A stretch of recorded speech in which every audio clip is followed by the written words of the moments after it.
Hi everyone, it's Marvel DC Van here with a another video, another first impressions, which we haven't done one in a little bit. So sorry, I guess. And sorry for the static image. I just kind of wanted to get this out quickly because it's like it's been in theaters for a short time, or it was going to be for a short time, so I might as well mention it. But yeah, we're talking about the more fun stuff version of Spider-Man No Way Home. And yeah, I went and saw it Thursday, and yeah.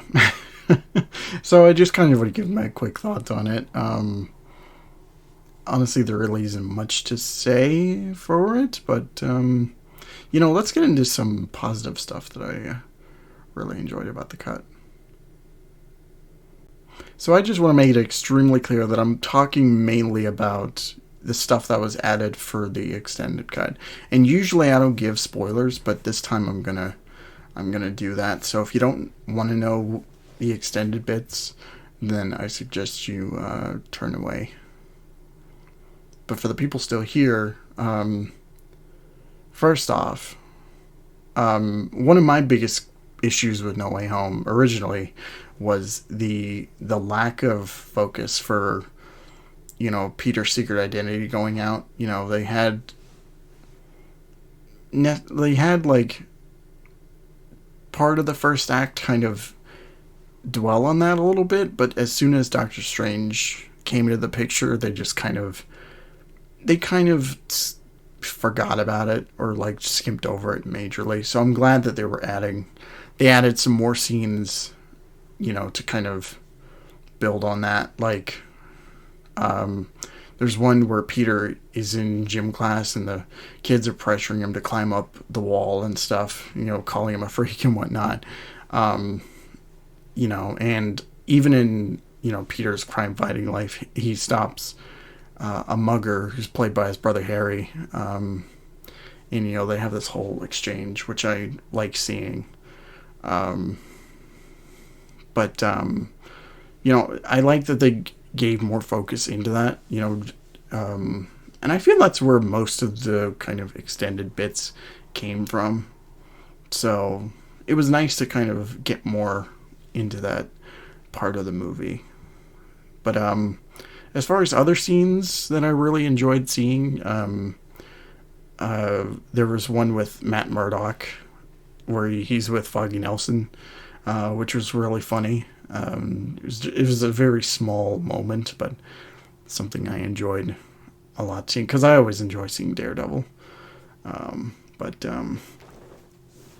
they had this scene where all the villains are in the elevator, which is cool, because you've seen that you've seen that a few months after the movie came out. I guess somebody leaked it out, so they put it back in the movie, and it was small, but it was just like, it gave me flashbacks to the elevator scene in Spider-Man 2.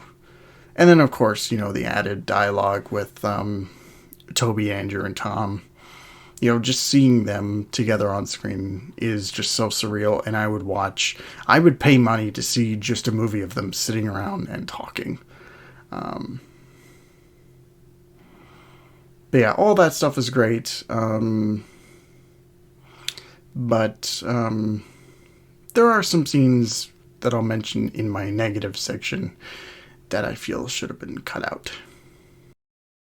Well, I guess I should elaborate. I can see why these scenes were cut in the first place. A lot of people, the ones that I've been noticing, like, that people have been talking about the most, is like the interview segments near the beginning.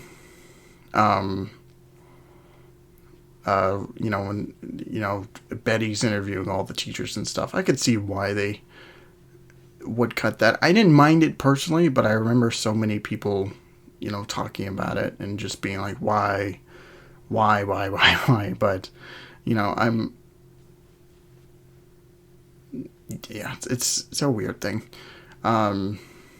If you were going into this movie expecting the Toby v. Goblin fight, sad to say it's not in there. I was a little sad that it wasn't in there, because I would have loved to see Toby and, you know,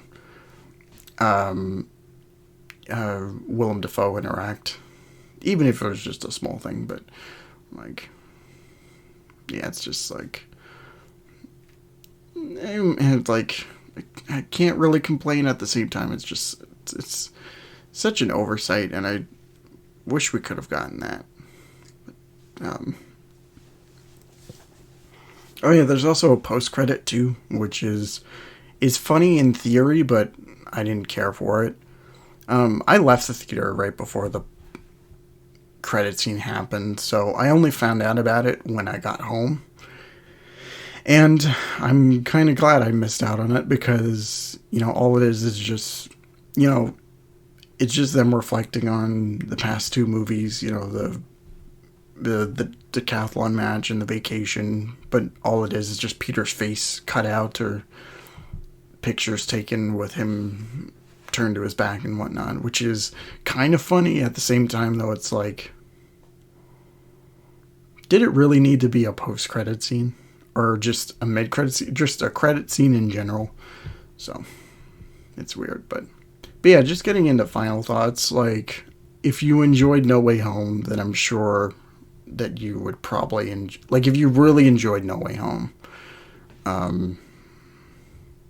then you probably enjoy this. Like, to me, it was worth the money just to see Toby and Andrew's, you know, just seeing them again. Because it's obviously the best part of the movie. Just seeing them all interact. I mean, this movie literally is like a love letter to Spider-Man and stuff, but yeah, just getting that kind of interaction, like, it was well worth it, I think. But that's just me. Yeah, as far as like an extended cut goes, like, it's not particularly a great one. Like, most of the stuff they added was just kind of minuscule at most, so I feel like you don't really need to watch this to have the definitive No Way Home experience. You can just watch the main cut of the movie and you'll be fine. But anyway, that's going to be it for this very lazy first impressions video. Yeah, sorry. I just didn't have it in me to try out the format I'm planning on doing for, you know, movies and TV. It'll happen eventually, but yeah, we'll see what happens. But as far as first impressions videos, I do have another one for Destroy All Humans 2 Reprobed, which I'm going to try and get to work on here, like, really soon. So hopefully I can, you know, get that out, like, rather quickly. But anyway, don't forget to like, comment, subscribe, share, all that fun stuff. I will see you all next time. Thank you all so much for watching. And of course, don't forget to take care of yourselves. See ya.